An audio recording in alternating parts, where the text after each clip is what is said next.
Well, here we go once again with the Hungary for EML. Hello, ladies and gentlemen, I am back. I am JGM, otherwise known as Josh. That over there is Alex Heron, who was readjusting his chair, but we don't care because we're about to get into a mare of qualifying around the Hungary ring. That's my best Charleston impression. Whatever he does, I can't remember. He does for is host with the most, fighter who doesn't use four-letter words. Besides the point, UFC is not important because we're here for a bit of Formula 1 action. And around a track like the Hungary ring, it is absolutely immense. A normal full-sized race around here would be 190 miles, but they're just looking to make that 2.7-mile lap absolutely perfect around here, Alex. How can they get close to Max Verstappen's record? Max Verstappen's record. I don't think most people can get close to Max Verstappen's record. That's the main issue here, Josh. Yeah, no. The Hungarian Grand Prix, always an exciting run on the calendar. Over the last few seasons, we've had some great racing, and of course, it's going to be a very close qualifying grid. Bit of rain in the air, possibly. Unfortunately, that's not the case by the looks of it.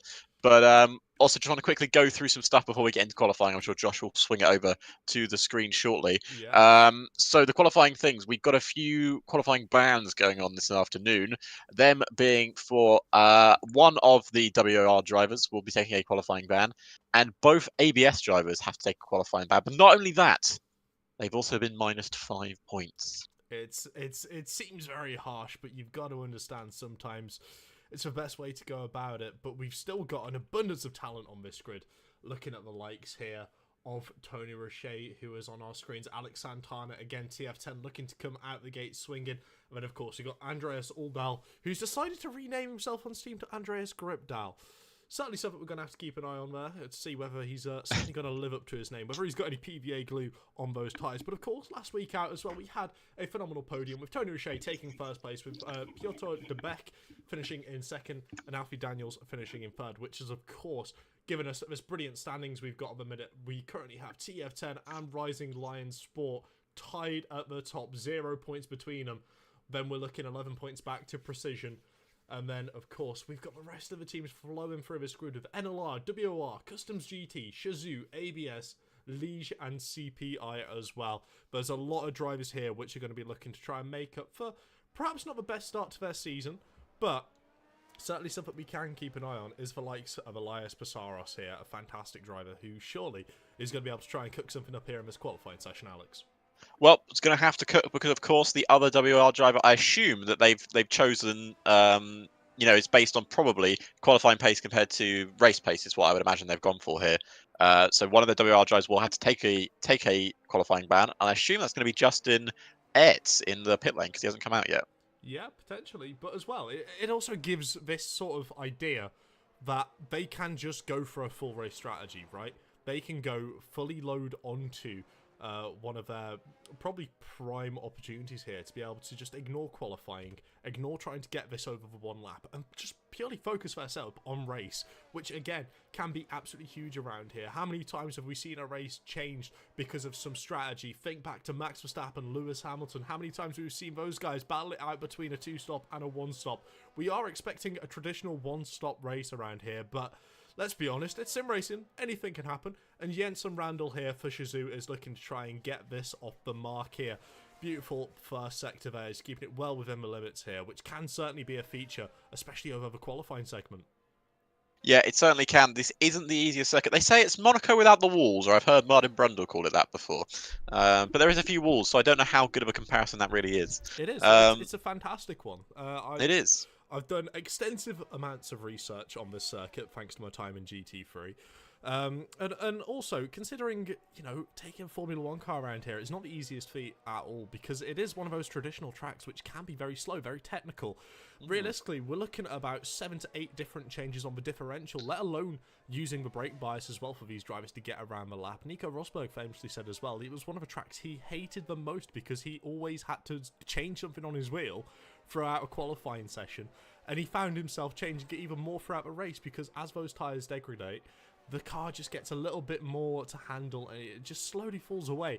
But we can certainly see here a couple of these drivers coming across the line here with fantastic lap times, already kicking us out the gates. We've got Victor Wilder there with a 1:14.6, but let's keep an eye on last week's winner, Tony Roche. Certainly one of the drivers we would expect to find himself up towards the front of the field, and he's jumped up with a 14.8 there. Could probably expect him to slowly start improving that throughout the course of his qualifying, because again, it is a traditional track, but considering it's one of those parts where track evolution plays a key part in this qualifying session, we can certainly expect to see jumpers jumping up the field. Yeah, we certainly can. Track evolution, of course, is super important in not only the Hungary, but also in this year's game, because the track seems to get so much better as the session goes on. But as you can see, Josh, we are very much within tight qualifying times already between the entire grid. So I am looking forward to a fantastic race here, and of course only short qualifying today, so these are the laps that will count with 13 minutes on the clock. We've got 2 retirements. One of the PR drivers has retired as well. Was that a incident, or is that just retirement in the pit lane? I don't think we didn't have a qualifying ban for them, I don't believe. No, I believe that was just a retirement in the pit lane. So certainly very interesting, but we're starting to see, like we saw the last couple of weeks, a little bit of that split between the drivers, aren't we? We're slowly starting to see that gap open up with more drivers coming across the line, just making sure they get bankers in. It's not the end of the world. It's only one lap that you're out there for, and you've got to make it count. And the most important thing is that you get a lap time on the board, because failure to do so, you could be left with egg on your face coming towards the end of a session, as we're going to see Shazoo's Tom Roberts here absolutely assaulting those curbs, even on a potential cooldown lap, like I think this is as well. It's just the way this circuit goes, as we see him having a slight instant there. Again, assaulting the curbs. They're vicious, they're unfriendly. That middle sector is like driving Fernando Alonso's Ferrari back in Abu Dhabi, because it wants to give you understeer, but at the same time the rear wants to give you oversteer. It can be a horrible combination if you don't dial in the setup properly, and I feel like that's what Tom Roberts has absolutely just found out there heading into Sector 2. It's a very unfriendly circuit to those who don't know how to dial in the car properly, but it's a good job. The majority of these drivers have world-class engineers on this game to be able to pinpoint the exact changes they need throughout this course of the session. It's a proper driver's circuit, this one, isn't it? Yes. It's all about how good your driver is at maybe being a bit more patient on the throttle. You know, it's not one of those circuits where you can just sort of stab the throttle down and you get the better exit. You've got to be patient. The corner feels like it goes on forever. Absolutely, and I can. I'll tell you what. Let's play a little guessing game with chat, because I can see a couple of you in there. We've got Carson, Formula Isaac, Maze, of course. Right, how much of this track do you reckon is full throttle percentage? Go on, Alex. Give us a go as well. Can't leave you out. 65. Okay, good guess. Good guess. Let's see what people put in chat there, just to get an idea. But I can tell you, it's a little lower than 65, mate. How much lower than 65? Considerable amount. I thought it might. I think that was a bit of a low. That was a bit of a high ball. That one. Mate, at that point, you're looking at trying to score a field goal with how high it was, mate. What's Saudi then? I feel like I would have matched because Saudi Arabia is like full throttle for a lot of it. Yeah, Saudi's like 82%, mate. It's ridiculous. Okay. Yeah, it's definitely not that. Okay, so maybe like around 30%. Right, that's Monaco levels. We're not quite there. So that was a low ball. I'll tell you what. Let's ride on board with Sven. See if you could track how long he's going to be on full throttle for throughout this lap. Sven. All right.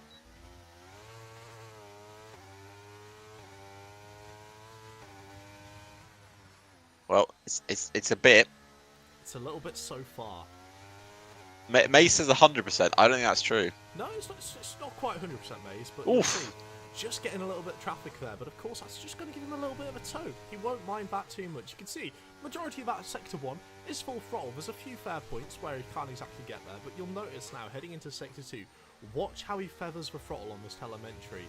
Once again, picking up to full throttle, but immediately dipping back off. Hovering to half throttle. He's still not reached like full throttle since coming out of that chicane. There we go.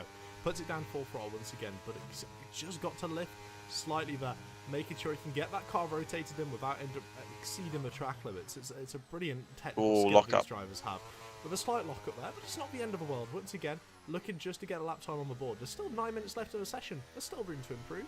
There's no worries. Sven just has to make sure he stays within track limits. So far, he's done a great job. He's going to be taking this wide line here.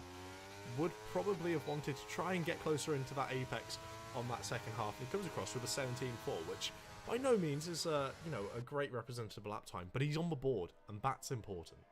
Yeah, you got laps on the board. Blank Space has gone with 45%. I was thinking about 45%. Well, if I told you a slap bang 50%.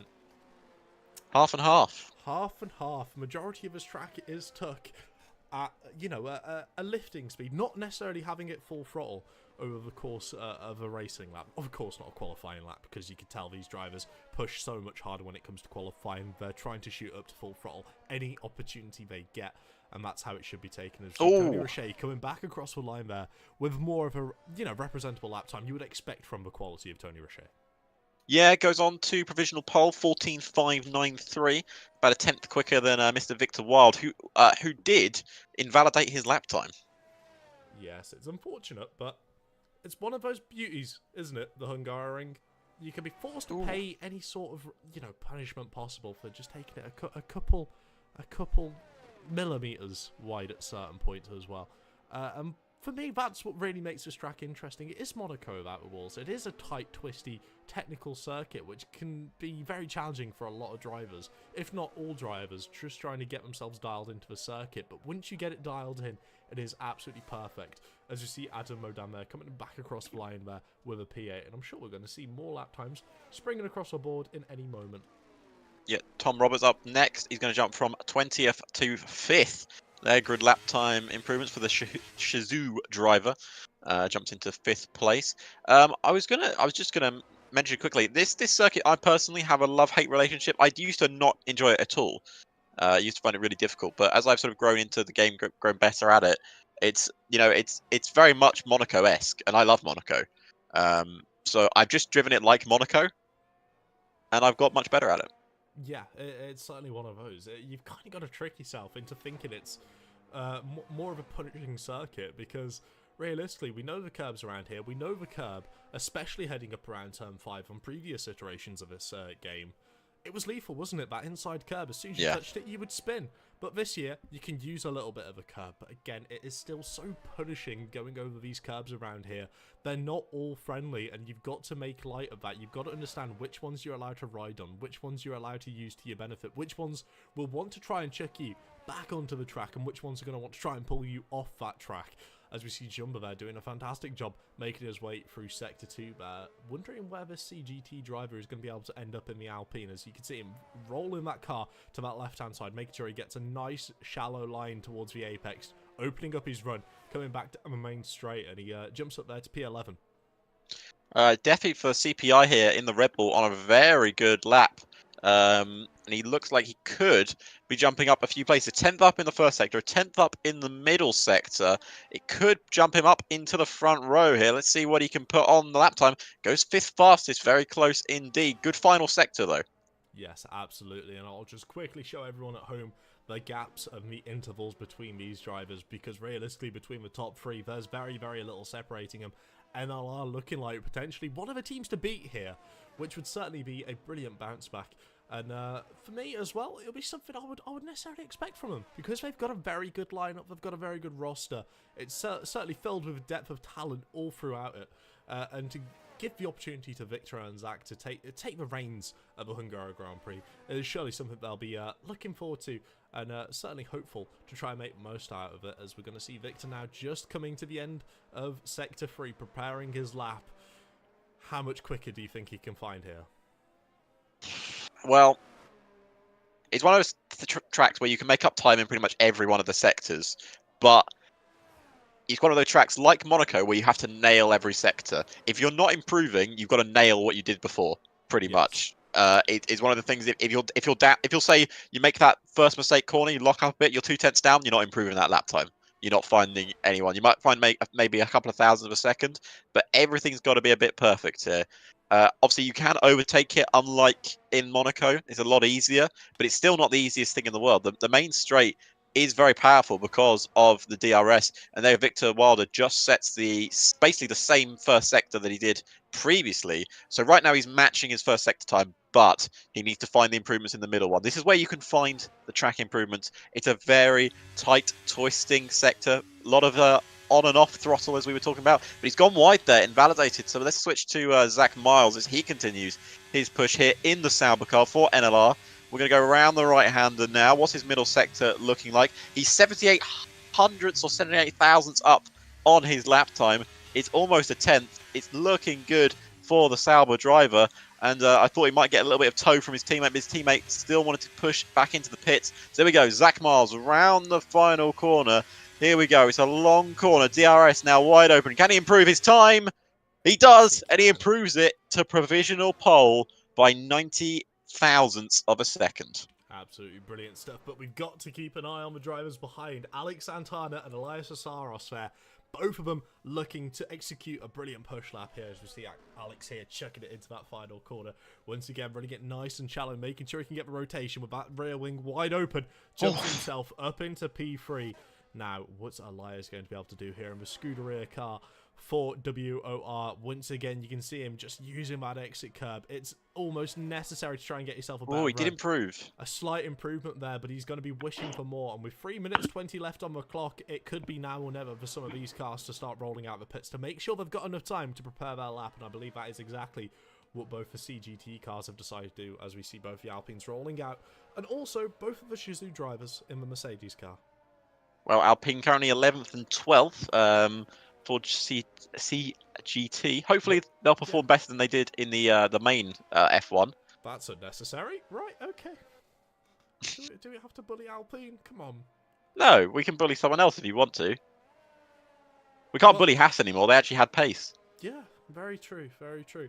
I'll tell you, someone who's also looking to try and extract a little bit more pace will be the likes of RLS in that Haas car. Andreas and Otso looking just to try and find a little bit more pace. Currently finding themselves 4 tenths and 8 tenths respectively off his pole time. With a bit of track evolution, you would expect them to gain maybe, 4 or 5 tenths, but they've still got that little bit of a window to find to really try and close up to the likes of Zach Miles, Tony Roche, Alex Santana. Is that WR's last lap there? Because I don't know if Elias is going to get out again. Potential. I think he's going to be cutting it close. So WR obviously rolled the dice on who they've chosen to take the qualifying ban. And right now, yep, Biff at a minimum. That's a rough one for WR. But again, you've got to think the likes of Tom Roberts, Andreas, Zach Miles as well, Jensen, all of them looking to try and find that bit of improvement. At 14.5 is a brilliant lap time from Zach Miles, but I don't think it's completely safe. I believe it's a complete cut-off point. I reckon the likes of Jensen Randall, as we see him just approaching this final corner, making sure he's got a very late apex to try and get as much speed through the exit of the corner. I still think he could be in for a shout here. Well, should we ride on board with the Shizou driver here? Yes, Jensen. absolutely. As we run down into turn 1, heavy braking zone, so easy to lock a tyre. You've got to make that first corner correct, because basically that sets you up for the rest of this lap. Now swinging it into this left-hander. It's a very nice left-hander. I actually really love this corner in Formula 1. And then you flick it to the right, a little flick, and then get the power back on. And now we're going to go through the left-hander. Let's see how much speed they carry through. Very nice indeed. A little downshift into 6. Now into the right-hander. Keep it close to the curb, but do not touch it on the inside. And now into a very tricky chicane. You can lose all your time here. Bounce off the first one, and then bounce off the second, and run as far wide as you can. Swing it into the left-hander. Feather that throttle. Do not invalidate here on the left-hand side. And he's kept it well within track limits. And now swing it back to the right, keeping the foot to the floor. A little bit of a lift off there. Finds another 10th in the middle sector. It's looking good. Now into the final sector. Not lock up the tyres. Run over that curb. Right over the next one, and you get invalidated right on the exit. And that's such a shame for the Shizou driver of Jensen Randall, because he was on for a very quick lap time there. He's coming around the final corner now. Is he going to finish the lap? We're going to see where he would have been. So cross the line now for Jensen. I think he sort of backed off in the end because he only did a 15-0. Absolutely, but we've still got many quick cars coming ahead. We got Jumba here in the Alpine, looking to find himself creep into the top 10. I'm sure he'll be aiming for higher, and he's reached P6. We've got Sergi coming across the line next as well, looking to improve. He's got into P9. Brilliant stuff from both of them as well. And now I do believe we've got the other half of the Shizou garage there of Tom Roberts jumping himself up into P4. Brilliant stuff. And then we might have Victor here looking to find a slight improvement, but it's not enough to make him jump ahead. And then, of course, we've got the likes of Defi, who's invalidated his lap. We just caught the end of that slide. Very unfortunate for Defi. He'll be starting P8. And Thomas Baldra as well, also invalidated his lap time, rolling it back into the pit lane. It's been a bit of a tough one there for CPI, hasn't it? But we've still got the likes of Adam Murdam on a lap here, and as well, Alex Santana and Tony He just made it Roche. to line.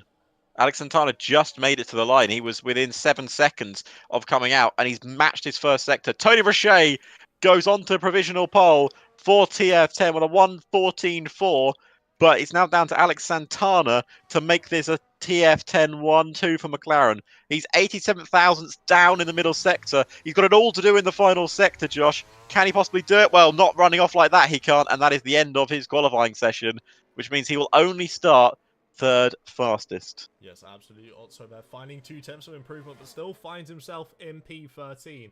And I do believe that'll be the qualifying done and dusted. Tony Roche claiming pole position after his win last week around Monza, I believe it was, wasn't it? Yep, and he claimed pole there as well in the wet. Yes. No, it was Imola. Imola?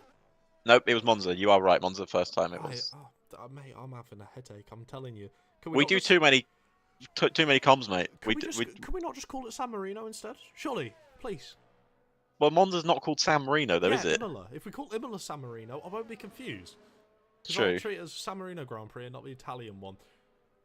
Just wait until we get to the American part. I'm telling you, I'll lose my entire head. Texas, Vegas, all the other ones in the cities. I'll start calling them the Canadian Grand Prix at one point. But Tony Roche with pole position here. What is he going to be able to manufacture in this race? He's got a long way to go in this race. It can be quite a taxing one on the drivers mentally as well. We mentioned about the battles Max Verstappen and Lewis Hamilton have had here in the past. Is Tony Roche going to be up for a battle with Zach Miles? Feel like only time will be able to tell. But so far in this brilliant championship, he's seemed in a league of his own, Tony, hasn't he? He certainly has, that's for sure. I would just like to mention something very briefly, and you know, Josh, stop me if I sound like an idiot here for a second. I'm going to sound very Will Buxton, but I don't know if starting on the front here is the best for Tony Roche. Whoa. Because we have got a long run down into turn 1, and a little man in third place could get a lot into turn 1. Alex Santana, if he's given the chance, will make that move into turn 1. Absolutely. But to run you through the entire qualifying session, we've got Tony Roche on pole, Zach Miles filling out the front row.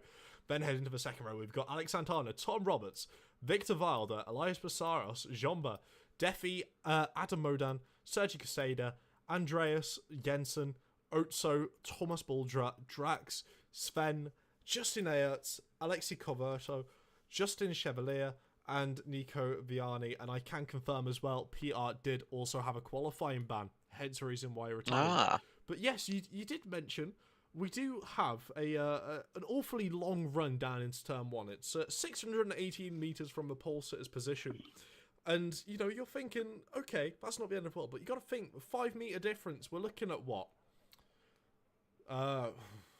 628 meters from P3 down to turn 1, and you give them slipstream. It certainly could be something we've got to keep an eye on here. And it depends on tyres as well. Obviously, we don't know what tyres people are going to be starting on in this race. If the guys behind feel like they could get an advantage on Tony Roche jumping at the start, then maybe they'll go for it. We'll find out as we still just everyone's just sorting out their setups. They're just making sure that everything is all good, making a couple of tyre strategy changes. I'd love to see someone go for the 2-stop this afternoon. I genuinely would, because I think it would really change up the race. Maybe someone that's slightly out of position. We're looking at maybe one of the WR drivers who are out of position. Just try something different. If you're going to do it, if everyone does the same strategy, then the only thing that's going to happen is, unless someone makes a mistake, is you're going to stay exactly where you are. Yeah, it's try something a little different. Definitely worth an opportunity. It's all about risk and reward. And around a track like Hungary, safety cars aren't impossible. We've seen it so many times. Think about the time we went Bottas bowling down into turn 1 for a great example. Safety cars happen here more than most would like to admit, but we do have the 5 red lights coming on your screen now. How well can Alex Santana get a run? I do believe we had a jump start in the back there from one of the Williams cars, but it looks like majority of people have got away well. Apart from Alex Santana, who's dropped back quite a lot there at the start, and a little bit of bumping and a bit of rubbing his racing as Zach Miles, Tom Roberts jumps Alex Santana off the start. Elias stays in the position, and then we've got Victor and Sergi battling for position here at the start of the race. But yeah, we did have a jump starter. That was Sven. I think that was Sven at the back of the grid, but he's still only 20th. I think he tried to stop and start again, but of course that is not how it works, unfortunately, in Formula 1, like it does in real life. But right now, Tony Roche leads from Tom Roberts, Zach Miles, Alex Santana, Elias. And we've got a yellow flag in the background, and there's Andreas is out. And it's a safety car on lap 1. I mentioned it, didn't I? I said there's a high likelihood we could find ourselves grabbing a safety car. We certainly found one now. Now, how is that going to impact this race for the drivers who have decided to go out on that hard compound tyre?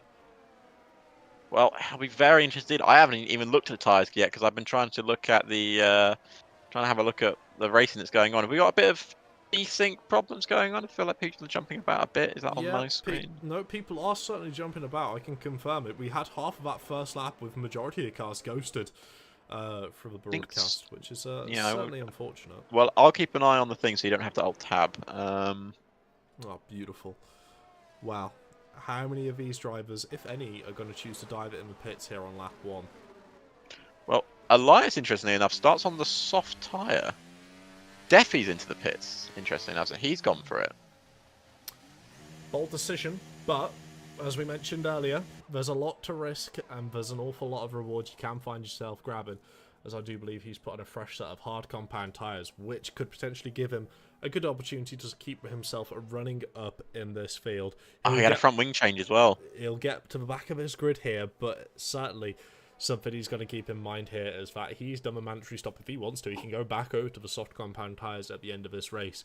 But again, that's presuming we don't get another safety car. Yes, of course, and we're only on lap 2 of 35 here. It's really anyone's race at the moment. But very odd, Alex Santana just didn't get off the line.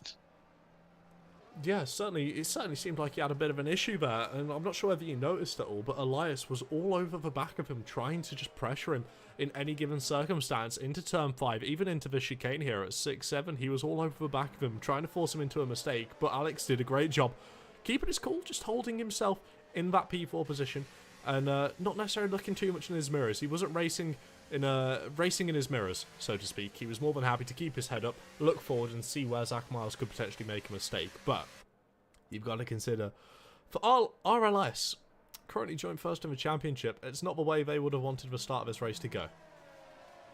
No, not exactly, you'd say. It's not gone exactly to plan. Has Justin got a drive-through penalty as well? Did he jump the start as well? Because he's got a warning, he's got a penalty next to his name. Drive-through. So both a WR driver and a GL driver both have a drive-through penalty to serve. Obviously, you can't serve a drive-through penalty under a safety car, so they will have to wait until the safety car peels into the pit lane, and then they can dive in themselves and serve their drive-through penalty. They've got to serve it within 3 laps. So as we mentioned right now, the main outlier in this group, which obviously sounds quite silly as we're only on lap 2, Deffy in 19th place has done his mandatory stop, as you said, Josh.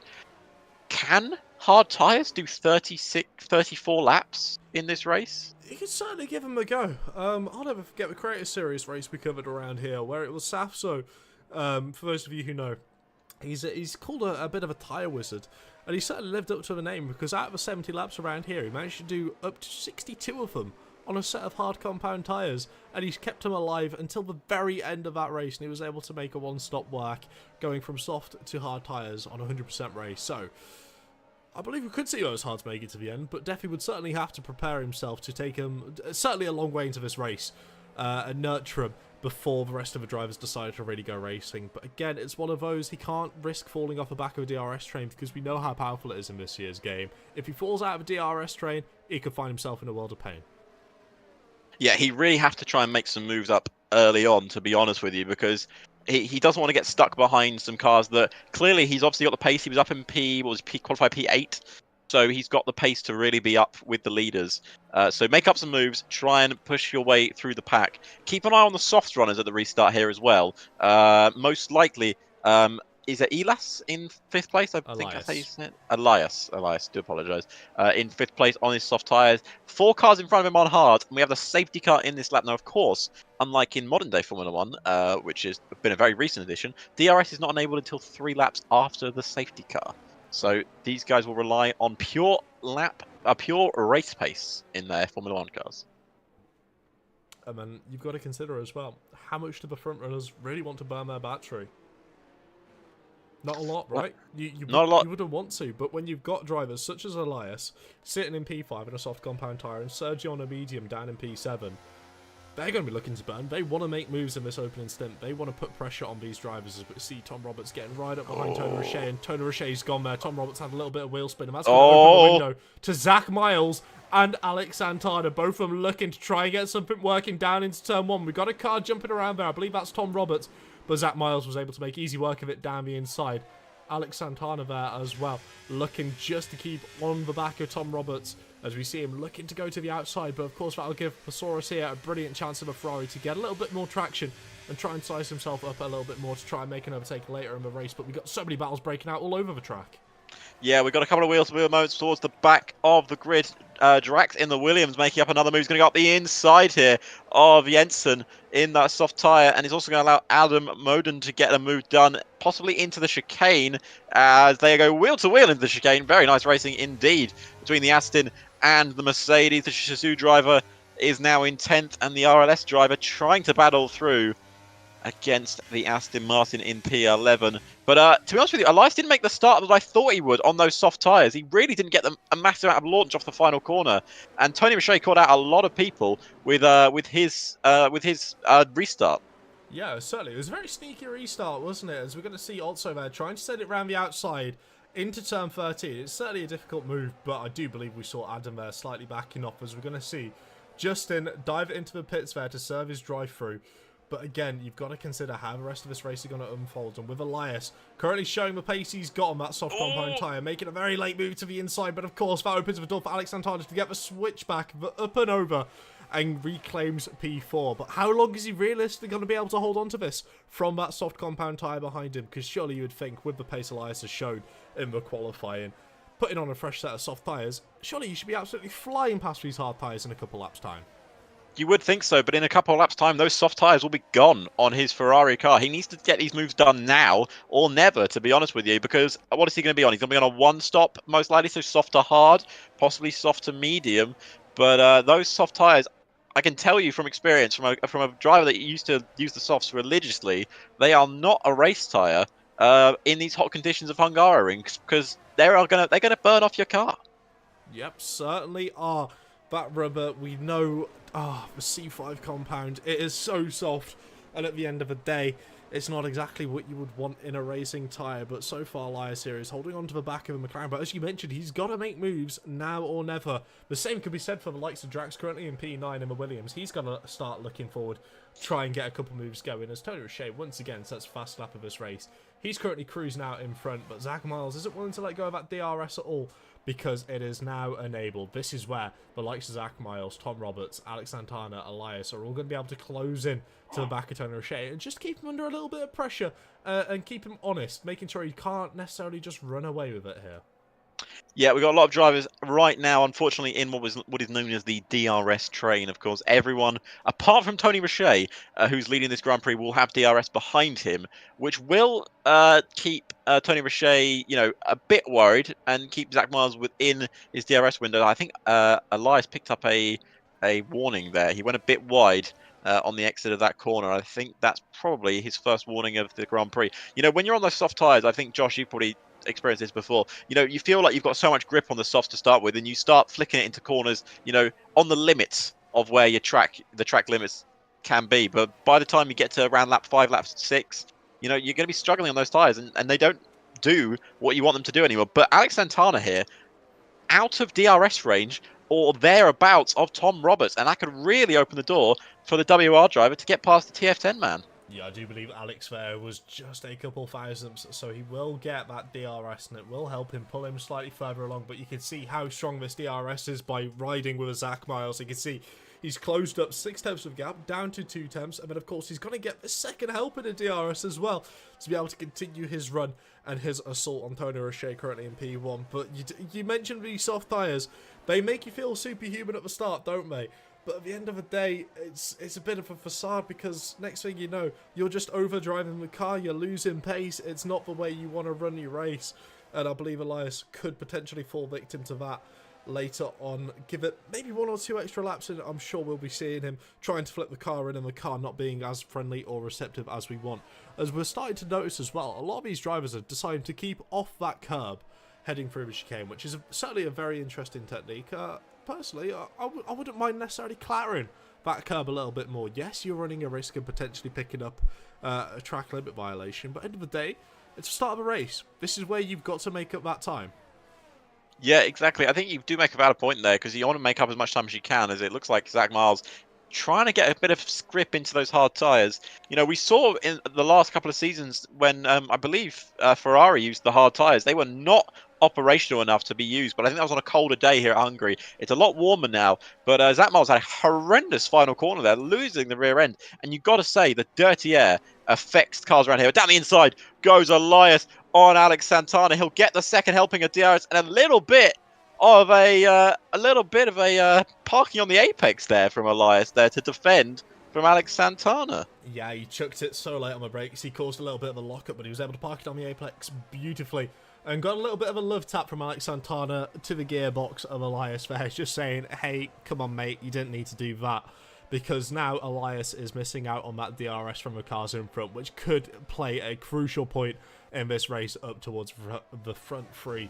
And certainly something Tom Roberts wouldn't necessarily mind here, as he is just slowly following in Zach Miles' footsteps. All of them are going to be conserving a little bit more battery, not necessarily looking to burn through it at this early stage of a race. They're going to want to wait until that second stint, try and maybe get an undercut, deploy a little bit of battery on that initial outlap on a fresh set of tyres, and try and make the pace up that way, so you're not going through slaughtering your new tyres, and you're just looking after the car, hoping that it'll look after you in return towards the end of a race. But you can see here, Elias is certainly pushing those soft tyres down to 1.1 seconds, but he won't get the DRS, so we're going to have to keep a close eye on Alex Santana and see how close he'll be able to close up to the back, heading down into turn 1 and turn 2 respectively.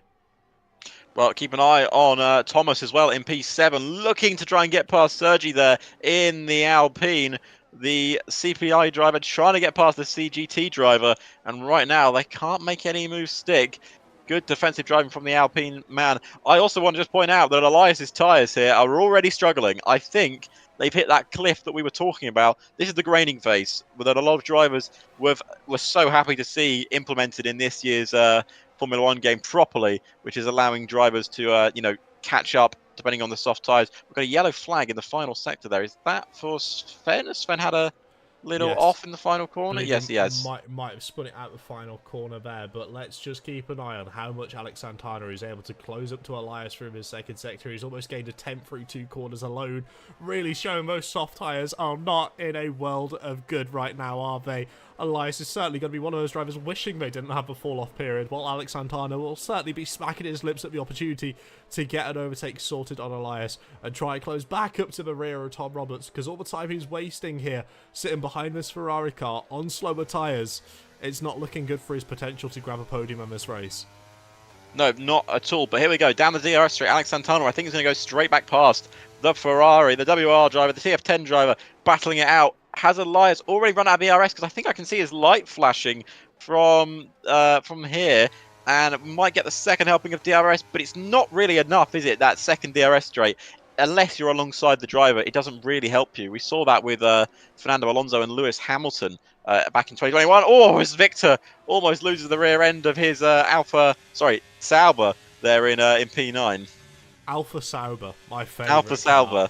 My favourite car, but of course we do have his teammate in the other Sauber car, Zach Miles, repping an LR. Now he's decided to use a little bit of that curb heading through the chicane. You can start seeing when these drivers want to push. You will have to make key note about that chicane, because that is the best opportunity drivers have to make up that time difference. They clunk the curb, they be more aggressive on that second part, and you'll notice as well, if we get the opportunity to ride on board with them, what you'll notice around this circuit, between the painted lines and the curb, is there's quite often a very slim bit of concrete there, which has just as much grip as the race circuit.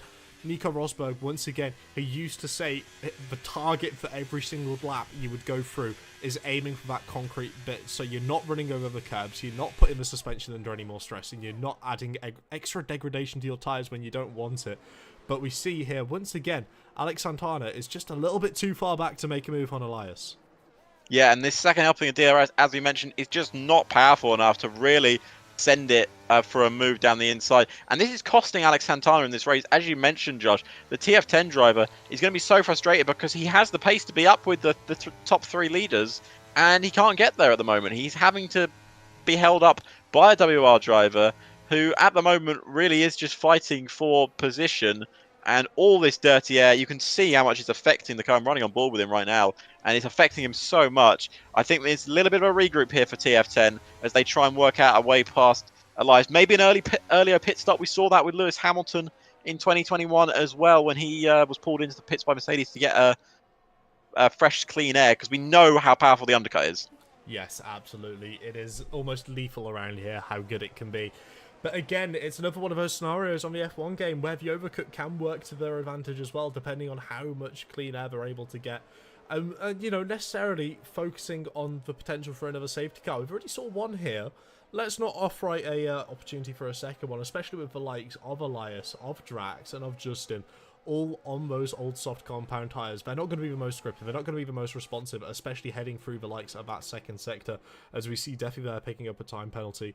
3 seconds for corner cutting. It won't be the end of his race, he's just got to keep his head down, because so far he looks like he could be on for a world-beating strategy, given the rest of these cars.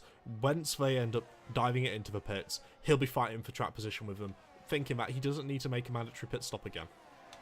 Yeah, for sure. He's down in 16th place. Does he have a 3-second time penalty Yes. to his name as well, which is going to be a bit of a shame later on? Keep an eye on Zach Miles here, because he's really closed up to Tony Richet in the last few laps. And yeah, they've been about 2-3 tenths between each other, but now through this middle sector, Zach is being able to follow a bit more. And looking at the ERS life, on the other hand, Tony Richet is at 100%. He has not used any ERS so far. He's absolutely balling. I mean, we know what Tony Richet is capable of. We know he's great at leading a field. We know he can just hold up the pack when he wants to as well, and then choose to turn on the afterburners, use a little bit of his ERS and put in stunning lap times. But at this moment in time, he's not feeling the pressure too much from the likes of Zach Miles, Tom Roberts, and considering Elias here as well, there's a 2-second gap between Elias and Tom. It's created that little pocket of a window where they've got a little bit of, a little bit of safety structure to them. But we're going to see Zach here making a move down the inside, forcing Tony Richet the long way around the outside, and then deciding to cut him off from the corner. Not looking to work together. Certainly Zach Miles looking to try and take a lead of this race and try and establish himself as one of the drivers to keep an eye on here today for the race win. And so far, you've got to say, he's shown the pace for it. Yep, he certainly has, that is for sure. I'm very interested to see why Tony Richet gave that up so easily. Obviously, he knows he can get it back with DRS, but he's got a car behind him who probably won't be that interested in letting Tony Richet do that. If Tom Roberts gets an opportunity as a run down into the main straight, then he'll take it. But at the moment, I think Tony Richet is probably the most relaxed man in Hungary right now. Certainly, he's given us the best Kimi Räikkönen impression I've seen for a little while here, surely. But yes, chat, let us know. We're 13 laps in to this 36 lap race. Let us know your predictions so far before we get the pit stop windows open, before we start seeing some silly strategies and drivers making questionable calls. Let us know who you feel like is going to be able to come out on top after this first round of pit stops, because so far for me, I reckon, it could be the likes of Alex Santana as well. Yes, he's still behind Elias, but certainly he'll have a lot of batteries to play with looking forward to the rest of his race. And as long as he's able to keep that little bit of a distance to Tony Richet as well, there is a full potential that they would be able to double stack and not lose any time from it. Yeah, that is 100% true. That is very true indeed. Drax has just lost another position there. He's now behind the RLS driver of the Haas. Those soft tyres for him are starting to struggle in this race. And also Victor has also put himself into P6, closing in on this Alex Santana Elias train that's going on at the moment. What's the plan here for Elias? He's got 13 laps on those soft tyres. They're going to be struggling in the next few, if they're not already struggling now. He's not really on pace of the guys in front of him. What do you think the plan is there? I've said it so many times. Oh! Oh? No, I think that was desync, because Tom Roberts went straight into the wall on my screen. Okay. Yeah, it was desync. No worries, Fed. Right, we can breathe chat. We haven't missed anything. But as you were saying, Elias, just run your race. That's all you got to do. You don't need to worry about it. You're on a soft compound tyre. Yeah, cars around you are going to be quicker. But as long as you don't let them mess with you, you don't let them interfere your race, you don't let them do silly dive bombs to cost you both time, you're still in a pretty decent position. You've managed to break the DRS to Victor behind as well. You're still showing you got pace on this soft compound tyre. It won't be optimal pace, but you've still got it. You've just got to be careful, run your own race, not lose time having a fight, And then at the end of the day, you'll be looking gravy as we see him taking a little bit of a defensive line there to Alex Santana, which is certainly something I wouldn't recommend doing. Santana will be on a quicker set of tyres. If anything, it might be best for Elias to let Alex Santana pass and just try and hang on and use DRS for maybe 1 or 2 extra laps before diving it into the pits. But again, Elias, we know he's a stern fighter. The WR Esports side of things, we know how destined they are to hold on to positions and how much they love having a great scrap on track, and that goes straight through to the drivers as well. And we're seeing it exactly here with Elias, giving an opportunity to Alex Santana and then slamming the door shut, heading up into turn 4. Very brave stuff there from Santana to even consider putting his front wing up there, because now Victor Wilder is certainly looking to try and close in, and he might have just done that to get himself DRS heading down to turn 1 once again this lap. And that is the last thing that Santana wants in this race. He doesn't need anyone interfering behind him. He just needs to get past the WR driver here, who will probably be looking to pit in the next few laps, because we are on lap 15. Pit windows will beginning to open here at the Hungary ring. Are we going to see them dive into the pits? Yes, we are. And Elias goes into the pits there. Now, the shoe switches around here. Alex Santana now in front in 4th place. Let's see what pace he's actually got here, because now it's down to him. He's not got a Ferrari in front of him now. He's got to push like hell to not be overtaken by Elias, who's gone into mediums. Yep, certainly a bold choice. Certainly one where they would be able to make it to the end, but again, running it at a bit of a risk. I'm going to be completely honest with you, chat. It's risky. Looking at the end of a stint, those medium tyres are going to be dying. And I mean dying. Like, they won't want to be in existence anymore. It'll basically be running around on the titanium rims of these Pirelli tyres. They certainly won't be happy. But we're going to start seeing a couple more of these mistakes start to creep in once drivers know that they have to push, that they have to try and battle for position. Because WOR, whoever their engineer is today, has played an absolute gem right there, because all of a sudden you're looking at Elias potentially trying to grab onto a back of DRS from Justin before Justin dives into the pits. So, keeping an eye out there. Just watch that idea. Well, we saw some very strange strategies in Monza, didn't we, Yes. Josh? Some very odd ones that cost people Grand Prix or podiums in that race. So, who was... I can't remember what team it was again, but it was... No, it was TF10, didn't they? Because they split the strategies. Yeah. And it cost another driver. And is it going to cost another driver today? We're going to find out. So, right now, our front 3 are the closest they've been. And down the inside, Tom Roberts showing his hand there to Tony Richet, and Tony Richet might want to think twice about giving up positions in the future, because right now he might be under a bit of pressure from the Shizou driver. Shizou, NLR, and TF10 battling for first, second, and third. This is what we want to see, Josh. Yes, exactly. When you talk about community teams, these are certainly 3 of the ones to keep an eye on to try and make a championship challenge here. Of course, it is a team championship here at EML, so you've got to consider the ramifications for TF10 if they are going to end up splitting strategies. Looking forward to the future, it could certainly be something which might not necessarily work. But again, on that same note, you're looking at Shizou. They tend to put in a very good driver lineup, which tends to lean towards one of the drivers. And for today, it looks like it's definitely lent towards Tom Roberts, as we see him making the most out of qualifying. And once again, we seeing that they're able to keep up in race pace. But again, you compare that to Jensen Randall, who's dived it into the pits. Not looking in the best position here. Had to match what the likes of Elias and Justin did on that soft compound tyre, despite starting on the hard compound tyre. Yeah, that is very true. Now, all of these guys right now are on 17 lap old hard tyres. With our first hard tyre runner in, we've got the PR driver of Alexei diving into the pits for Aston Martin. Is that going to be for the soft or the medium tyres? For the mediums, so hard mediums, as Elias sets the fastest lap of the Grand Prix here, Josh. Yeah. I think Elias and WR might have played a bit of a blinders. We got a yellow flag in that sector, and it's one of the Red Bulls, one of the CPI drivers, is missing part of their front wing there. Yep, Thomas Baldra having a little bit of an incident, but as we saw, Victor Valder and Alex Santana having a proper scrap heading down into turn 3, into turn 4, getting a position done. Victor here looks to be showing a little bit more of his hand here. Again, Hungary is known to be a little bit of a slow burner of a Grand Prix, But certainly NLR are starting to show their hand and really starting to show their pace as we're starting to notice gaps opening up. Tom Roberts 1.5 off the back of Tony Richet. Tony Richet 9.6 off the back of Zach Miles. And Victor making a key pass there on Alex Santana. NLR certainly look like... it certainly looks like the boot's been shifted, let's say. The goalposts have been picked up and moved here by NLR. Just trying to make sure TF10 are going to be able to hold on to it as we see Alex Santana diving it into the pit lane. Exactly what he needs to do once he's had a little bit of time loss from battling Victor. So, how much does Victor decide to push, and will they decide to pit him next lap to cover off this potential undercut from Alex Santana? Yeah, that will be very interesting to see. The undercut, first of all, has worked wonders on Elias. It was guaranteed to get himself in front of him as long as he had the pace. So Elias now into 9th place. Keep an eye on Defi as well. Defi in 8th place. He obviously pitted under that first safety car. Has done his one mandatory help, but I doubt those tyres will reach to the end of the Grand Prix now. So the top 3, they're going to be looking at the lap times of a lot of these cars around. Mostly, probably I would imagine Elias. Keep an eye on Drax as well. Drax has put himself up in P10 with a very similar strategy, soft to medium.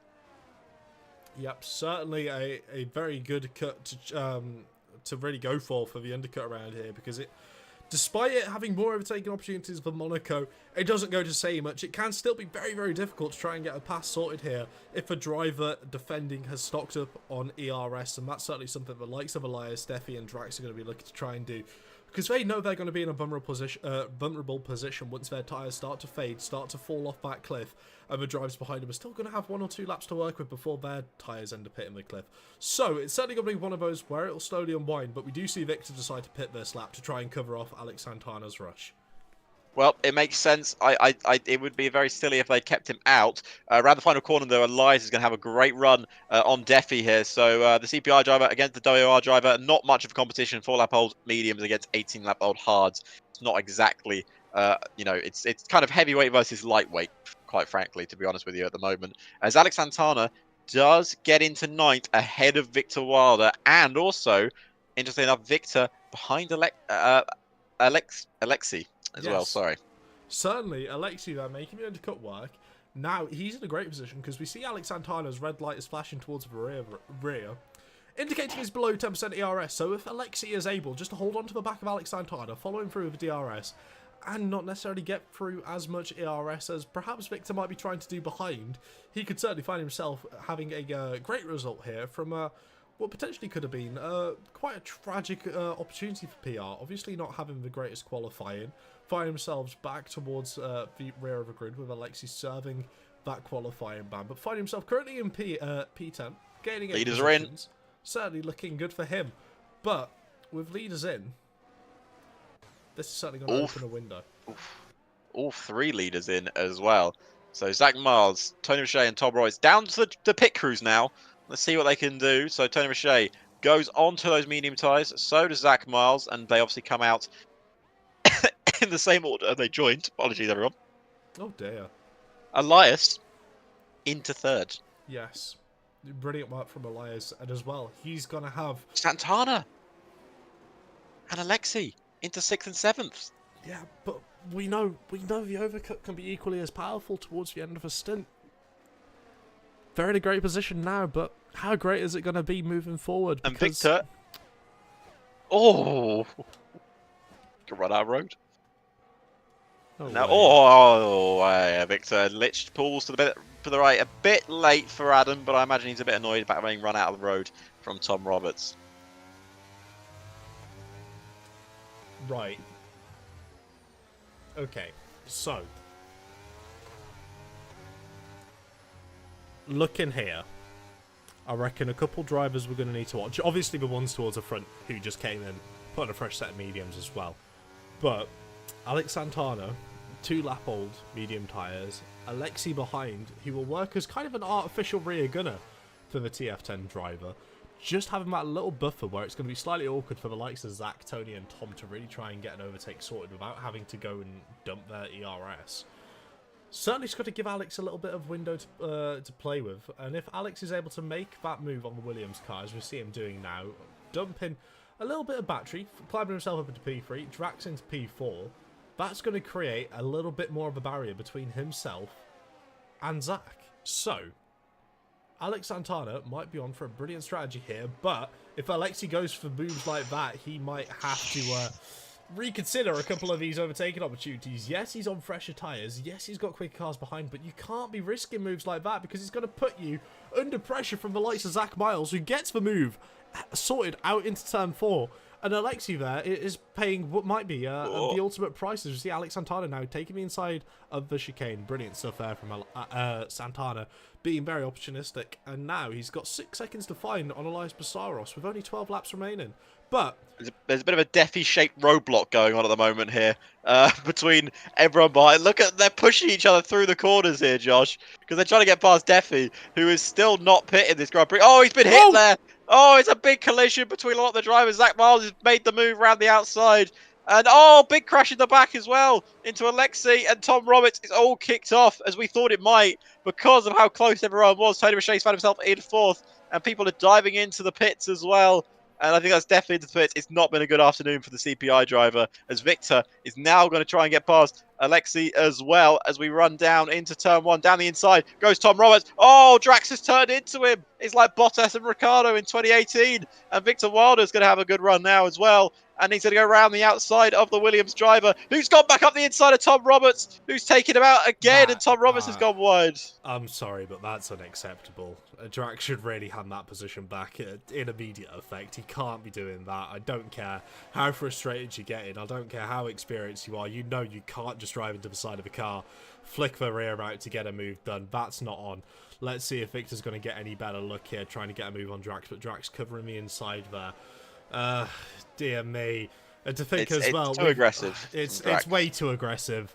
I'm sure the stewards will be chucking a 5-second, if not a 10-second time penalty for that, because the driving standards there very poor from a Williams driver, especially also considering he's not even got his racing tag on as well, which I'm sure is something that a couple of the stewards might be having a little look on.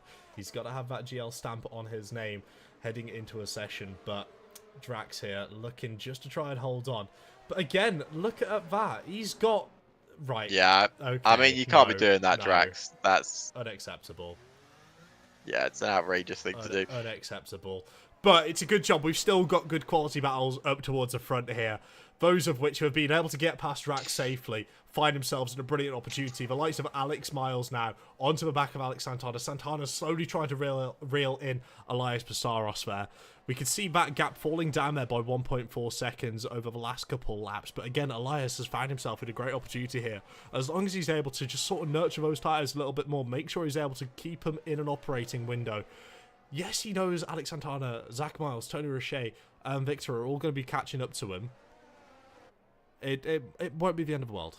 It won't be the end of the world. He's just got to keep his head, and that's going to be the most important thing. As I agree with Shizou. Whoever's running that Shizou account, I agree. Certainly a yikes.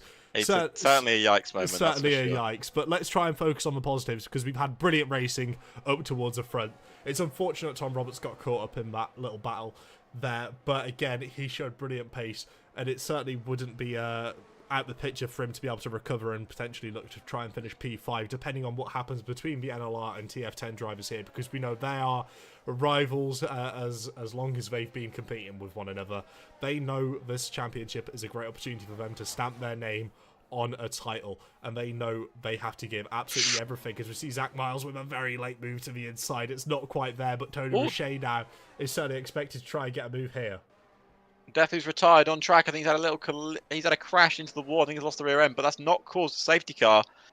Still under green conditions here at the Hungaroring. Now, Josh, if these three battle it out, they're going to really struggle to catch Elias. I know Elias' tyres are going to struggle later in this race, but right now WR leading the Hungarian Grand Prix from what was a very tricky position. Especially considering one of their drivers had a qualifying ban. If they could come away with, even a P4 at the end of this Grand Prix would be amazing. But right now he's leading the Grand Prix. Absolutely, and you got to think that, Tony Roche, he's a wise old fox. He knows exactly what Elias is hoping for. So perhaps maybe that's the reason why he's not trying to add more pressure to the likes of Zach Miles or Alex Santana. Perhaps he's just trying to signal to Alex, hey, if Zach wants to get past you, it's okay. We've just got to save our battery. We've got to work together and close this gap to Elias, because with only 10 laps remaining, that gap is still at 3.1 seconds. But realistically, you've got to think as soon as it reaches under a second and the DRS is available, Alex Santana is going to be all over the back of Elias. But you can see Alex's ERS light flashing once again. That'll give an opportunity for Zach Miles to send it around the outside with some very close racing there. Trying to dance it around the outside of that Sauber car. Again, a little wheel locking from Alex Santana and Zach Miles. So we've got to be careful of that. If stewards get an eye of that, I'm sure they're going to be giving out warnings left, right and centre. But now you've got to think. Potential for a TF10 switcheroo with Tony Roche and Alex Santana. Hopefully going to be a little bit quicker than what we saw Yuki and Daniel do yesterday. Yeah, well, exactly. You know, and this one actually is for position, so it matters in the race, unlike the try and switch from yesterday. Tony Roche right now, though, not looking like he's looking for the overtake past Alex Santana, but if he's not careful, Zach Miles will pull away. You can see 0.85 already. Yeah, I think Zach. TF10 have got to make this call. TF10 have got to make the call to let Tony Roche pass Santana. Santana's done a fantastic job in this race, and he can still finish in 4th. Or maybe even 3rd, depending on Elias's tyre drop-off. But Tony Roche can go win this race. Absolutely. Got to swap the drivers around down the main straight. Absolutely. If not, a little bit sooner than that. Maybe looking into the final corner. Yes, it'll cost them a little bit of time. But at the end of the day, they need Tony Roche to have that help in the DRS to get the move sorted. Let's keep an eye on this as we see Alex Santana moving out of the way nice and quickly, lifting off a throttle just to try and tuck back into that slipstream with Tony Roche. But now Tony Roche's got 1.2 seconds to catch back up to Zach Miles. Zach Miles done a fantastic job of deploying that battery, burning it just to try and break that little bit of DRS, which will give him a window of opportunity now where he doesn't have to worry about the car behind for maybe 1.5 laps here. So he can look and keep his head down focused on trying to catch up to Elias. And you can already see that gap is crumbling out towards the front. Elias is certainly going through that graining phase, as we mentioned. 11 lap old medium tyres for the WOR driver and 6 lap old for the rest of the cars behind. It's certainly going to be a tall task for WOR to hold on to this race win, but certainly they could definitely be within a shout of a potential podium finish here. Yeah, for sure. It's definitely not over in this Grand Prix for WOR, but already down to a second. 11 lap old mediums against 6 lap old medium tyres, and you got to say Elias has done a fantastic job with the with the strategy that he was on. I feel like it almost worked out for him in the end. But I'm gonna cut you off there, Alex. It has worked. It yeah. got him out that kerfuffle, which the likes of Tom Roberts found himself in, by Alexi, which he would have been caught up in if he followed the traditional standard strategy. So, for me, Elias, WR, have pulled an absolute blinder to make sure he's able to keep his front wing clean, make sure he's not going to get caught up in incidents, make sure he's not going to lose any time, and giving him that little bit of free air he needs. I think it's been a fantastic job from WR. It might not result in a race win, but of course, we've still got 7 laps to go. If a safety car came out now, it could potentially change the entire course of this race. Yeah, it certainly did. And the 2 PR drivers, they're just swapping places. Still running 8th and 9th, as you said, Josh. Good recovery from PR there to get themselves both in the double points. But they've got 2 fast drivers behind them in the RLS and the CGT cars of Osto and Sergi as they look to make those soft tyres work. But right now, you know, we always say, Josh, in motorsport, catching is one thing, passing is another.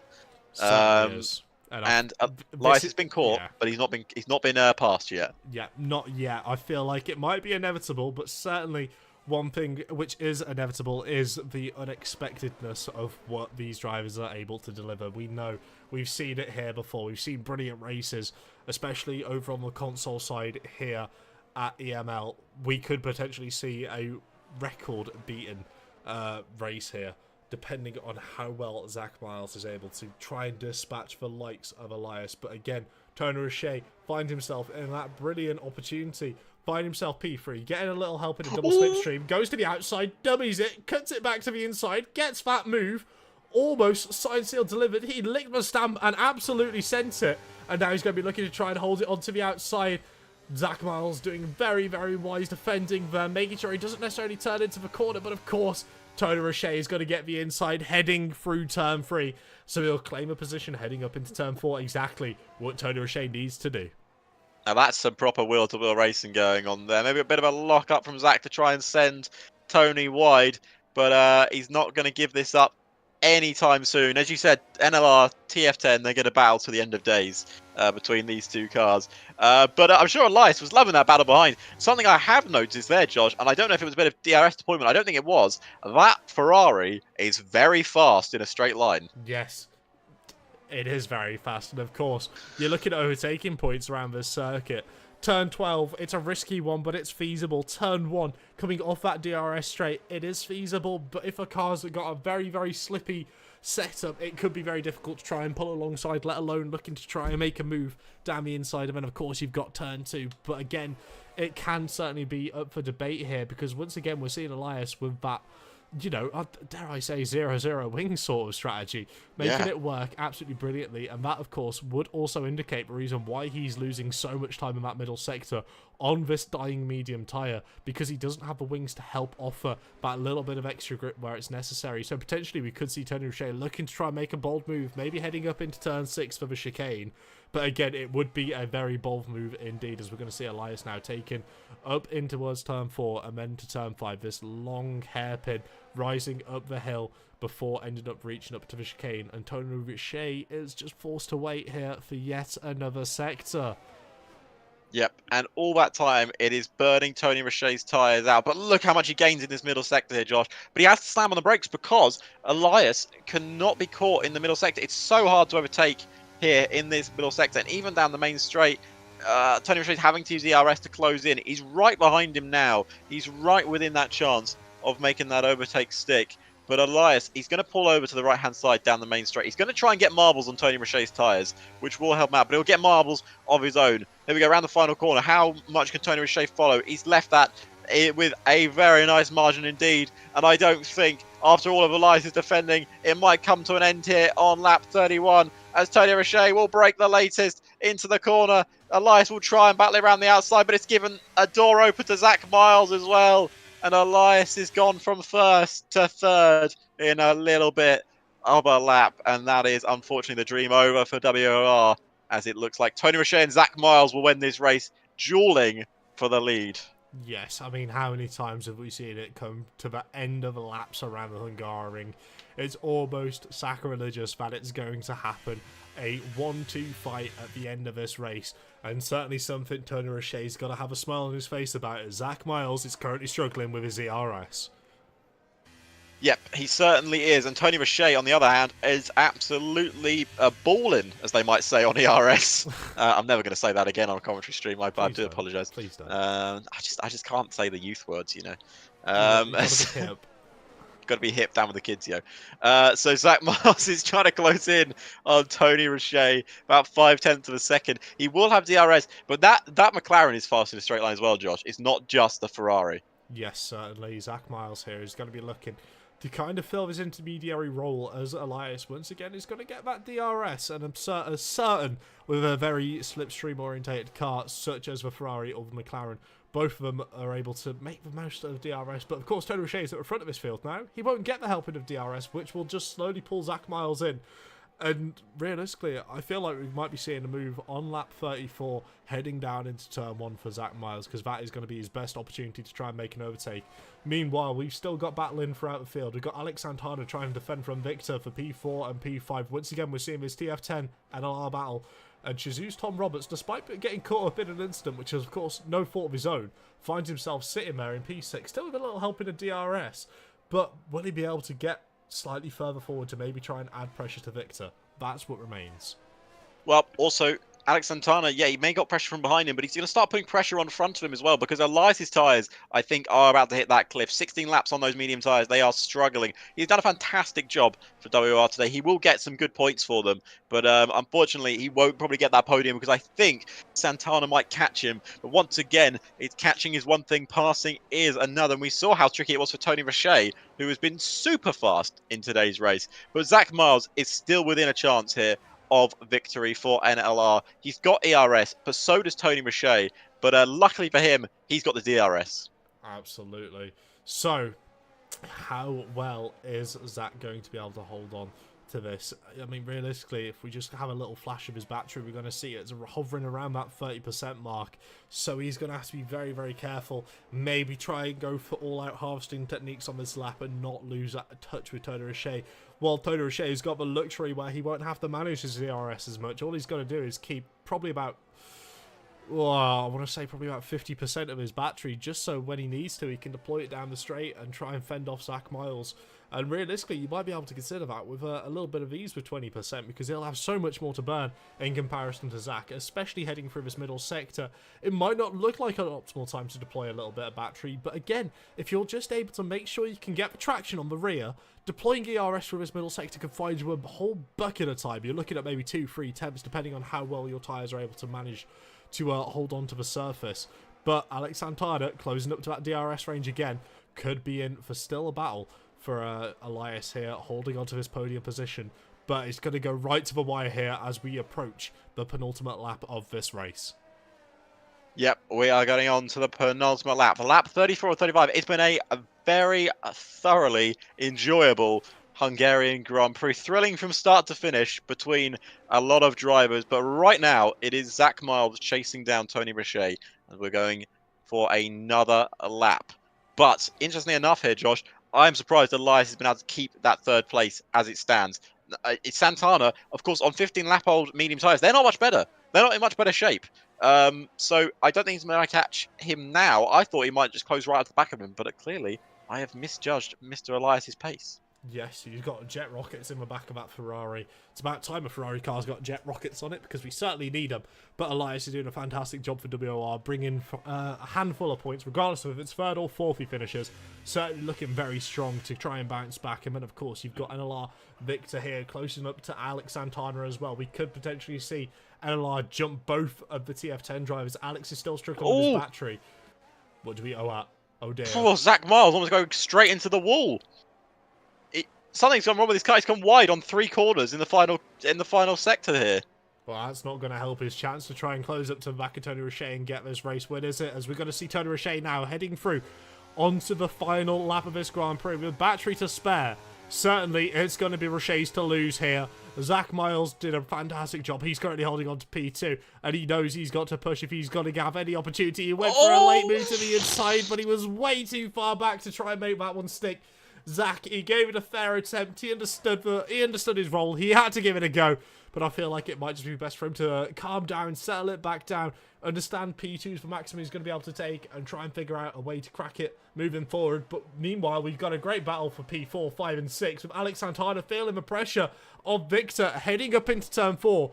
Victor could still be in with a chance here of squeezing Alex Santana out the top 4.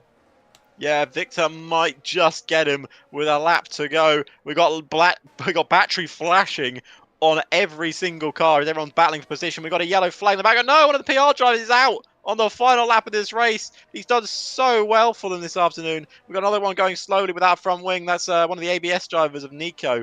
So we can probably decide what's happened there. But Victor is right on the back here of this McLaren. But I don't think he's going to get the chance to do it. So we're going to pay attention to the lead of the race. Tony Richet has done it once again for TF10.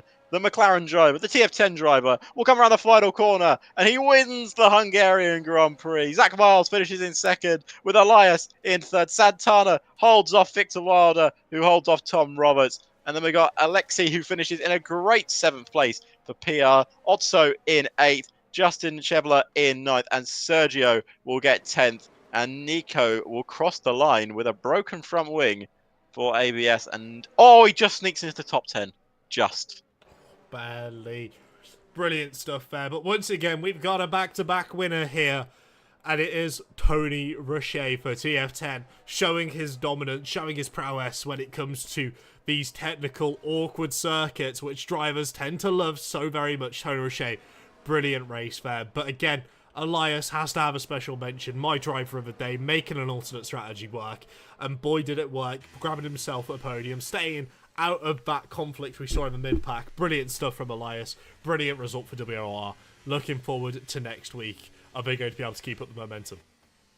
Yeah, it'll be very interesting to see. They have done some fantastic racing the last 2 tracks as once again Tony Richet picks up a victory. Back-to-back poles, back-to-back converts to victory. So from first to first for Tony Richet and second to second for Zach Miles. And then we got Elias in third with probably my driver of the day performance as well. Santana in 4th, Victor Wilder in 5th, and Tom Roberts in 6th, Lexi in 7th, Otto in 8th, Justin Chevrolet in 9th, and Nico Vanni rounds out your top 10. And then we've got Sergio, Justin, Jensen, Drax, Thomas, Adam, Jomba, and then your non-finishers was Defi, Sven, and Andreas. Yes, certainly.